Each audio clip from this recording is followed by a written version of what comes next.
미국 와이오밍주에 있는 작은 휴양도시에서 열린 올해 잭슨홀 미팅도 끝이 났습니다. 파월 의장, 시장 참여자들이 기대하던 금리 인상 사이클 종료와 관련해선 연설이 끝날 때까지 그 어떤 신호도 주지 못했는데요. 이에 따라 연준의 통화정책 방향성을 비롯해 증시와 달러 향방과 관련해서 다양한 시각들이 나오고 있습니다. 하반기 증시, 투자자들의 기대처럼 연말 랠리에 성공할 수 있을까요? 오늘은 파월 의장의 발언을 다시 한번 정리해보고 그 속에 담긴 의미를 파악해보는 시간 마련해봤습니다. 도움 말씀에 한국경제신문의 한상춘 논설위원 나와 계십니다. 안녕하십니까? 네, 안녕하십니까? 네, 잭슨홀 미팅도 끝이 났습니다. 다행히 지난해 잭슨홀 쇼크는 발생하지 않았는데요. 월가에서도 이번 미팅을 두고 다양한 해석들이 나오고 있습니다. 우선 향후 연준의 통화정책과 관련해 주목할 만한 부분들 정리해 주시죠. 네, 한마디로 so what이라는 얘기를 하죠. So what. so what이라는 얘기를 하는데 보통 이렇게 지금 이슈들이 굉장히 많죠. 예. 중국의 위기 문제라든가 러시아라든가 우크라이나 문제라든가 지금 아프리카에서 내전이 굉장히 많이 되는 그러니까 통화정책 측면에서는 중국의 위기 문제가 아마 미국 경제라든가 미국의 인플레 상황에 굉장히 중요한 이렇게 변수인데요. 이렇게 혼란하면 사실 그 페드 의장 것처럼 이런 분들이 이제 그립을 잡아서 명확한 것을 제시하고 이번에 잭슨홀 미팅에서도 그런 거를 사실 기대했기 때문에 그 어느 때보다 관심이 있었는데요. so what이라는 표현을 나오는 거 보면 오히려 이렇게 책임져야 될 상황에 대해서 책임자가 책임지지 않는다 하는 측면에서 향후 증시라든가 환시라든가 이런 측면은 잭슨홀 미팅 이후에 사실 주가가 하루에 올랐다 하더라도 이게 그대로 간다 하는 이런 시각으로 보기에는 좀 상당히 어려운 점이 있지 않냐 생각합니다. 그래서 카오스라는 단어를 오랜만에 이렇게 되는데요. 이 카오스는 항상 부정적인 의미는 아닙니다. 주가가 올라가느냐 내려가느냐 방향성이 상당히 힘드는 예측하기가 어렵기 때문에 아마 잭슨홀 미팅에 대해서는 더 이상 좀 말씀을 드리지 않으려고 했었는데요. 지금 중국의 문제가 워낙 심각합니다. 지금 부동산 위기가 금리 위기로 완전히 전염되는 분위기이기 때문에 지금 그 문제를 갖고 얘기하겠습니다는 사실 궁금증이 많으시기 때문에 이 문제를 좀 정리해 드리겠습니다.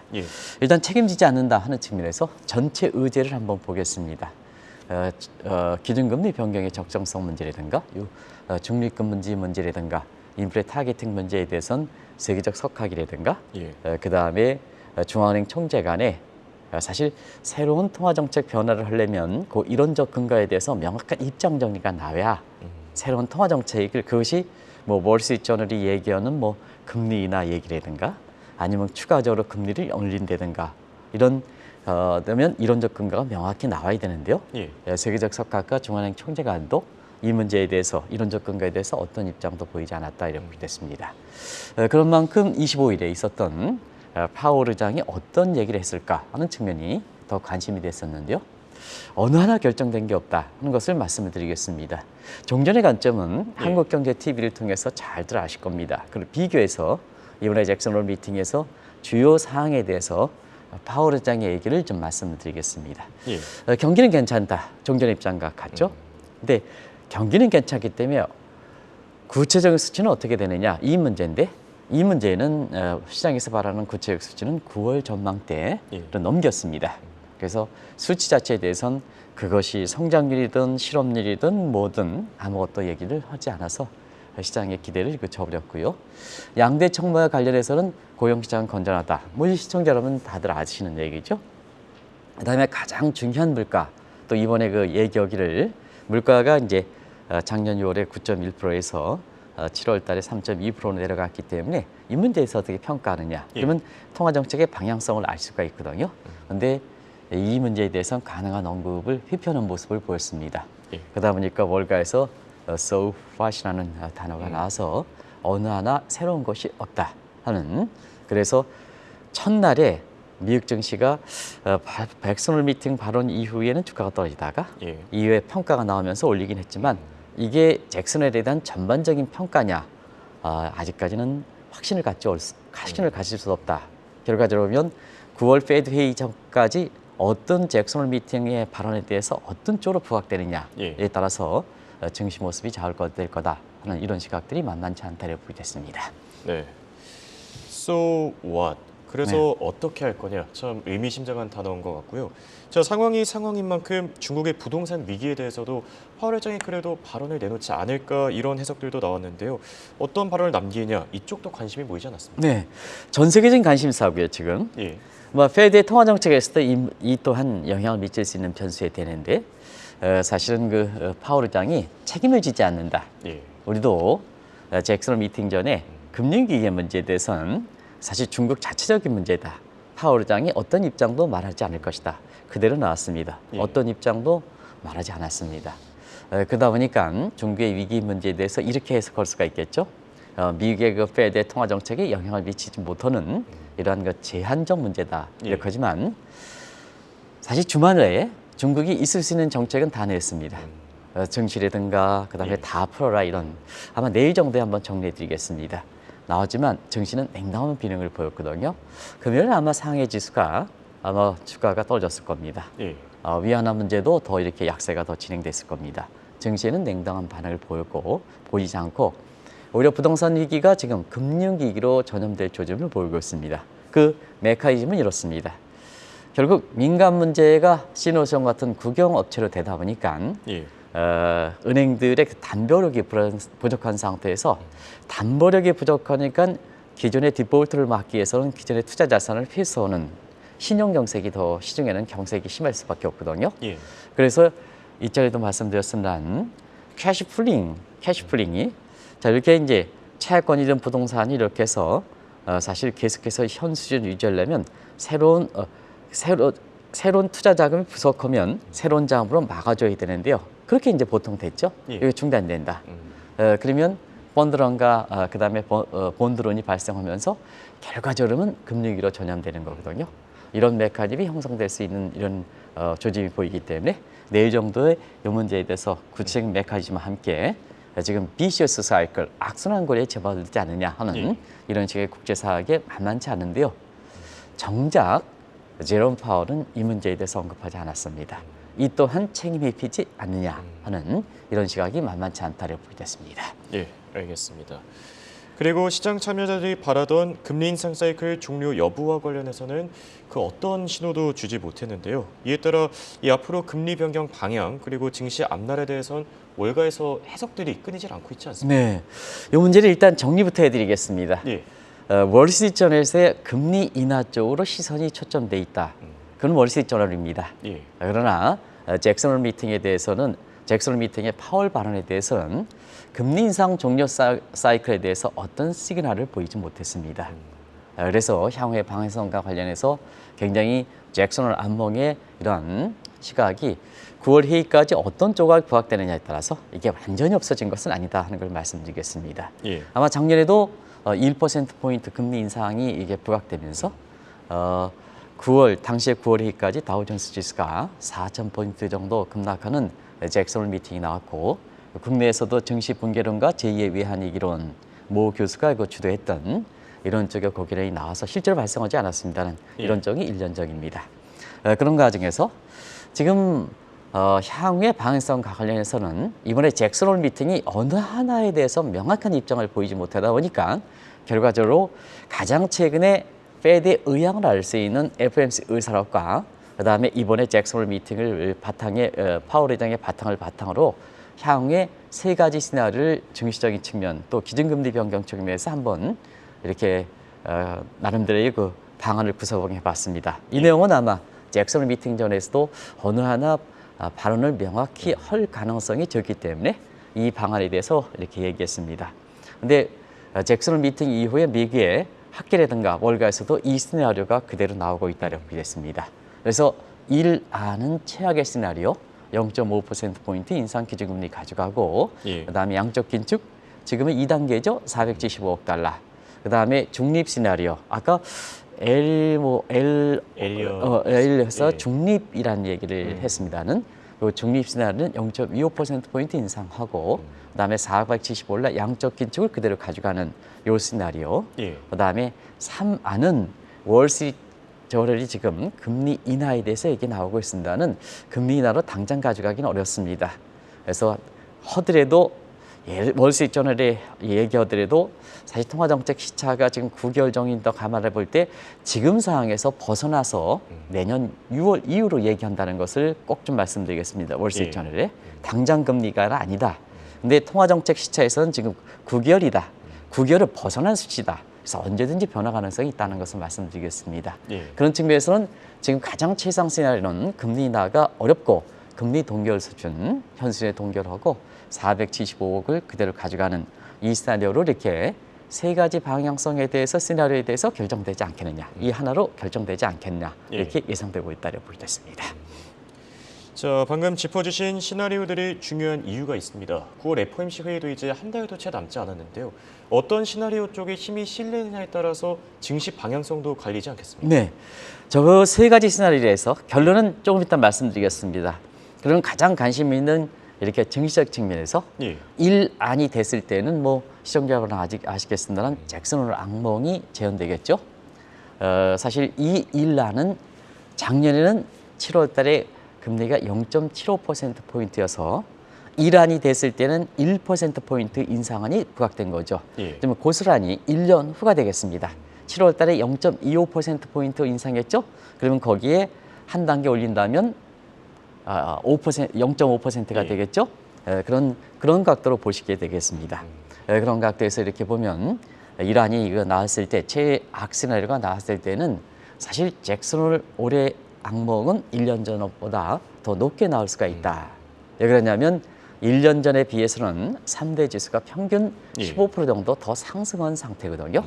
특히 거품 우려가 지금 제기되고 있는 빅테크 주가 같은 경우에는 사실 지금 여러 가지 각도로 볼 때는 기존의 퍼라든가 PBR이든가 이런 각도로 볼 때는 굉장히 거품이 우려하는 수준이거든요. 그러다 보니까 사실은 그 최악의 시나리오인 이란으로 부각될 때는 프레시 크래시, 순간 폭락의 가능성도 있다. 이로 갈 것이냐 하는 것은 지금부터 판단해 드리겠습니다. 그리고 두 번째 안이 중립 시나리오입니다. 중립 시나리오 이렇게 갈 때에는 마일드 잭슨홀 악몽이 나온다. 학습 효과 때문에. 이것은 정치적 측면에서는 그렇게 부담이 되지는 않을 거로 이렇게 봅니다. 첫날에 바로 그런 모습을 보여준 것이 아닌가 생각합니다. 그리고 마지막 최상 시나리오의 3안이 부각될 때는 올해 그 골드락스 시청자분이 많이 들으셨죠? 미국 증시 관련해서는 아마 미국 증시에 사실 호황이 지속되면서 제2의 골드락스, 1990년대에 제1의 골드락스에 버금되는 호황이 연말까지 이어지지 않겠느냐 하는 이런 증시 예상을 해볼 수가 있다 이렇게 볼 때 있습니다.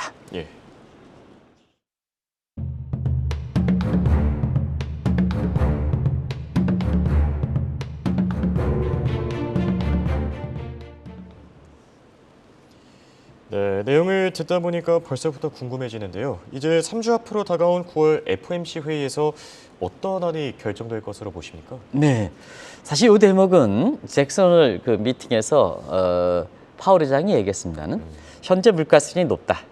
여전히 매파적 속성을 일으켜지는 거거든요.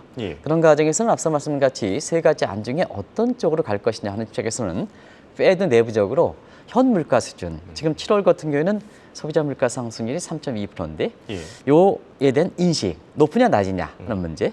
그 다음에 금리를 올려서 사실 효과가 있느냐, 요거에 대한 페드의 판단이 중요하다 이렇게 보겠습니다. 그런 과정에서 현재 물가 수준이 여전히 높고 매파적이죠. 그럼 파월 의장도 그렇게 얘기했죠. 그 다음에 금리 인상 효과가 크다. 요거는 사실 브링컨인가요? 블레드 같은 경우는 바로 직전에 금리 인상 효과가 크다. 페드의 금리 인상 덕분이다. 이렇게 하는데 파월 의장은 얘기하지 않았습니다. 노 코멘트. 페드 의장으로서는 그분에 대해서 노 코멘트 하지 않겠느냐도 말씀을 드렸습니다. 금리 인상 효과가 크다고 판단할 때는 현 물가 수준이 높고 금리 인상 효과가 크다. 인플레 대책으로. 그러면 당연히 이란으로 가져가는 거죠. 이란으로 가져가는 거죠. 이렇게 판단하시면 되겠습니다. 1년 전에도 이런 잭슨홀 악몽이 나타났던 것이 이 케이스다 이렇게 보겠습니다. 반면에 현 물가 수준을 내리기 어렵다. 그리고 앞으로 금리 인상 효과가 좀 적을 것이다.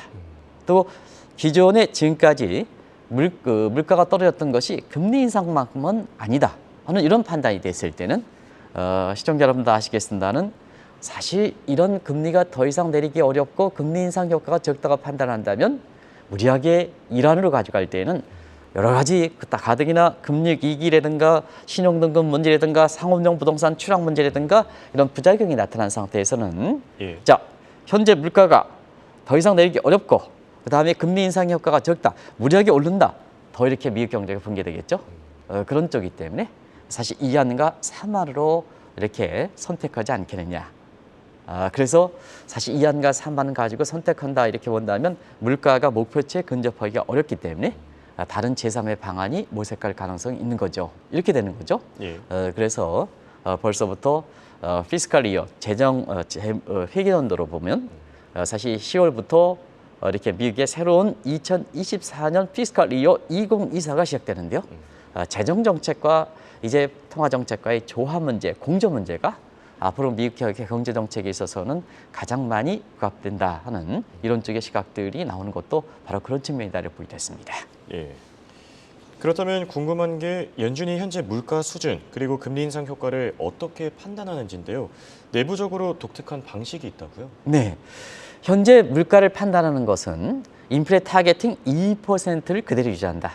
아마 오늘 한국경제신문의 일면 톱에서도 물가 목표치 2%를 그대로 유지한다. 예. 2% 수정하기 쉽지 않죠. 왜냐하면 사실 중앙은행의 일선 목표 입장에서는 물가 안정기가 가장 큰데 그 잣대가 되는 2%를 2011년에 결정했습니다. 자꾸 이렇게 수지로 변경한다면 중앙은행 입장에서 가장 중요한 물가 안정기가 흐트러질 가능성이 높죠. 그러다 보니까 이거 변경하지 않죠. 근데 내부적으로 보면 2011년에 인플레 타겟팅 선을 결정할 때 이때에 비해서 돈이 얼마나 많이 풀렸습니까? 또 기준금리도 얼마큼 낮춰졌습니까? 그러면 인플레 타겟팅 2%를 그대로 고집한다? 외형상으로 시장에서는 2% 하지만 내부적으로는 중립금리 수준을 감안해서 중립금리 수준은 분기별로 다 추정할 수가 있습니다. 예. 중립금리 수준을 감안해서 내부적인 인플레 타겟팅을 중시한다는 얘기거든요. 그런 과정에서 보면은 사실 이번에 그 물가 수준에 대해서는 여전히 높지만 반드시 여전히 높다는 것을 얘기했습니다. 높지만 그러나 사실 물가의 수준에 있어서는 상당 부분 안정이 돼 있다 하는 이런 판단을 이렇게 해석하는 것은 자, 지금의 중립금리 수준을 감안해 볼 때 외형상으로는 2%의 인플레 타겟팅을 12년 전에 결정한 것을 했지만 시청자 여러분이 보기에도 그 위에 미국의 경제가 얼마나 달라졌습니까? 근데 페드가 그걸 고수한다? 그러면 통화정책이 실패하는 거죠. 그렇죠. 그래서 내부적으로는 물가 안정기를 강하게 비치면서 내부적으로는 중립금리 수준을 감안한 이러한 그 물가 수준을 판단한다. 자, 그러면 자 하버드 제임스 파머라든가 이런 사람들이 예. 지금의 중립금리 수준을 이렇게 3%로 본다 하면 지금의 소비자 물가 상승률 3.2%는 여전히 높다. 이 판단이 되지 않느냐. 예. 근데 만약에 인플레 타겟팅을 2%로 고조한다면 1.2%포인트는 자, 2% 대비해서 50% 이상 높은 수준입니다. 근데 여전히 높다는 뉘앙스를 줄 때에는 2%의 목표치를 강조할 때는 사실 오히려 여전히 높다는 파월 의장의 발언이 물가 안정 위기를 흐트러질 가능성이 높거든요. 여기에 월스트리트저널에서 금리 인하로 시장이 바뀐다 하는 이 입장에 이렇게 해석을 했었던 문제다 이렇게 보게 됐습니다. 그래서 2% 타겟팅은 물가 안정 때문에 이렇게 변경이 수시로 변경되지 않는다 하더라도 내부적으로는 10년, 12년 동안 경제 여건을 감안해서 중립금리 수준을 감안하는 인플레 타겟팅 선을 고려를 한다는 것을 꼭 좀 말씀드리겠습니다. 그리고 물가 안정의 금리 인상의 효과를 보겠습니다. 예. 자, 작년 6월 달에 9.1%에서 7월 달에 3.2% 갔습니다. 단순히 물가 하락폭을 보면 금리 인상의 효과다 이렇게 얘기할 수는 있습니다. 근데 문제는 누누이 말씀드리는 금리 인상은 총수요 관리 대책입니다. 그런 측면에서 코로나 이후에 지금의 물가를 한번 보겠습니다. 시청자 여러분 보기에는 공급 방찰이다. 이게 비용 상승 요인이거든요. 공급 측 요인입니다. 예. 그런 측면에서 보면 코로나 이후에는 인플레 요인들이 모든 인플레 한꺼번에 영향을 미치는, 그래서 얘기가 많이 났죠. 에그플레이션, 무슨 플레이션, 피시플레이션, 무슨 얘기 저도 아주 이런 요인들이 한꺼번에 장한 다중공선성, 다중 복합 밀폐 성격을 띠고 있다는 얘기입니다. 근데 그것이 공급이냐 수요 측일 때는 오히려 금리 인상의 총수요 요인보다는 유가가 문제라든가 여러 가지 비용 문제, 임금이라든가 하는 코스트 푸시 사이드가 더 크거든요. 근데 사실 물가가 단순히 하락한 걸 보고 이창용 한은 총재 얘기대로 금리 인상 효과가 난다. 이런 측면으로 해석하기에는 어려운 시각이 있다 하는 걸 말씀드리겠습니다. 그런 것을 꼭 좀 말씀드리겠습니다. 그래서 단순히 금리 하락폭 가지고 금리 인상 효과로 판단하기는 어렵다. 예. 이렇게 보시면 되겠습니다. 알겠습니다. 그럼 두 가지 판단 요건을 감안했을 때 이번 9월 FOMC 회의에서 세 가지 시나리오 중에서 어떤 안이 채택될 것으로 보십니까? 네, 이렇게 시청자분이 저보다 이렇게 판단 요건을 이렇게 본다면 안은 나오겠죠. 그런 측면에서 일단 두 가지 판단 요건을 볼 때는 우리가 이란 최상 시나리오, 최악 시나리오는 선택하기는 어렵다 이렇게 보겠습니다. 그래서 작년에 0.75에서 1%포인트 부각되면서 이게 실제로 1% 가는 게 아닙니다. 9월 회의까지 여러 가지 안이 부각되는 추측이 되면서 증시의 투자 심리에 영향을 미치는 게 되거든요. 그때 당시에는 0.7에서 1%포인트 안이 부각되면서 다우존스 지수가 9월 회의까지 사실 4,000포인트 정도 떨어졌던 모습이거든요. 일단은 이 가능성은 상당히 적다. 가능성은 제로로 판단해도 괜찮지 않느냐 하는 생각이 듭니다. 근데 만약에 최상의 시나리오, 우리가 얘기하는 최상의 시나리오 이렇게 갈 때는 시청자 여러분도 아시겠지만 들쑥날쑥하는 페드의 금리 변경, 이게 비판이 될 거로 이렇게 봅니다. 한번 보겠습니다. 5월에 0.25%포인트 올렸죠. 6월에 동결했죠. 7월 달에 0.25% 다시 올렸죠. 9월에 금리를 동결하죠. 그러면 스네이크형이다. 저런 통화 정책이 있습니까? 그것도 페드인데 저런 통화 정책이 있습니까? 그다음에 또 한 가지는 경제 전망 성장률은 분기별 전망입니다. 분기별 성장 전망이지 않습니까? 최소한 3개월 정도 이렇게 돼. 그래서 통화 정책의 시차는 9개월 정도는 웬만하면 변경하지 말아야 된다. 하는 얘기가 바로 통화 정책의 심지 그랭그 테스팅이라는 걸 볼 때 통화 정책 시차 내에는 효과를 보기까지 변경하고 한번 이렇게 돼야 된다. 그게 골스타 원칙입니다. 골스타 폴드 원칙입니다. 시청자 여러분들께서는 저게 0.525냐, 동결이냐, 0.25냐, 또 동결이냐, 이게 되겠습니까? 한 달 간격으로 이렇게 월별 수치가 저렇게 되겠습니까? 사실은 통화정책 관련해서는 선제성과 일관성과 신뢰성을 잃을 가능성이 높다는 얘기입니다. 그래서 사만이 선택될 가능성도 최상 시나리오도 지금 상태에서는 상당히 힘들다. 이렇게 보시면 되겠습니다. 예, 알겠습니다. 그럼 끝으로 파월 의장의 잭슨홀 발언 직후에 나타났습니다만 달러 가치와 채권 금리는 전혀 다른 길을 걸을 것이다. 이런 시각들도 나오고 있지 않습니까? 네, 결국 중립 시나리오. 에어라인도 같이 중립 시나리오를 얘기했습니다는 최소한 월시점을 것은 금리 인하, 그다음에 톰 리거처럼 이번에 불이익파를 발언을 할 것이다. 이것도 여전히 매파 발언 때문에 안 됐습니다. 다만 매파 발언에서 학습 효과 때문에 주식은 올랐습니다. 그런데 향후에 주가가 계속 올라가는 방향성은 그렇게 크지 않습니다. 왜 그럴까 하는 측면은 사실은 비둘기파라 금리 인하를 한다면 시장과는 같이 큰 이슈지 않습니까? 피보시지 않습니까? 그러면 주가는 올라가면 달러 가치는 인덱스는 떨어지는 약수를 나타내는가? 채권에 있어서는 10년물 금리라든가 2년물 금리도 떨어지는 일관성을 보여줘야죠. 왜냐하면 금리 관에 된다. 이렇게 된다면 사실은 그 이슈는 굉장히 큰 거거든요. 근데 증시는 올랐지만 향후 방향성에 대해서는 자, 매파 발언을 그대로 외환 시장과 그다음에 채권 시장은 그대로 매파 발언을 발언했습니다. 그래서 달러 인덱스 같은 경우는 아마 104까지 올라갔습니다. 주가는 평균적으로 0.8% 올랐지만 3대 지수가 자, 달러 인덱스는 내려야 되는데 104로 올라갔습니다. 미국의 10년물 금리는 사실 잭슨홀 발언 이후에 상승세를 보였습니다. 그런 측면에서 향후에 원달러 환율이든가 이런 측면은 금리 인하 그러면 앞으로 원달러 환율 크게 떨어져 이런 것보다는 사실 앞으로는 이 환율과 그다음에 원달러 환율이라든가 다른 국가 환율은 페드의 방향성을 제시하지 못했기 때문에 한국 내부적 문제가 굉장히 중요하다. 중국 내부적 문제가 중요하다. 유럽 내부적 문제가 중요하다. 이렇게 이제 보시면 되겠습니다.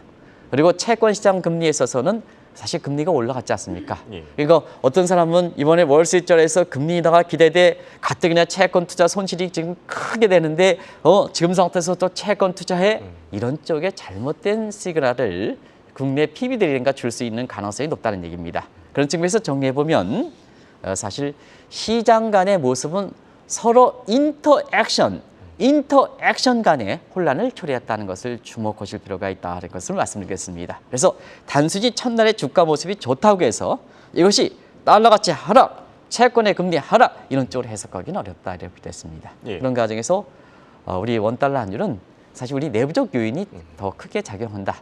근데 우리 내부적 요인은 지금 통화정책이라든가 재정정책 사이드에는 사실 경기 부양 효과가 경기 부양하기엔 여지가 적기 때문에 예. 좀 환율을 좀 높게 올려달라. 1,300 이상 높게 좀 올려달라. 한 쪽을 말씀을 드렸었고요.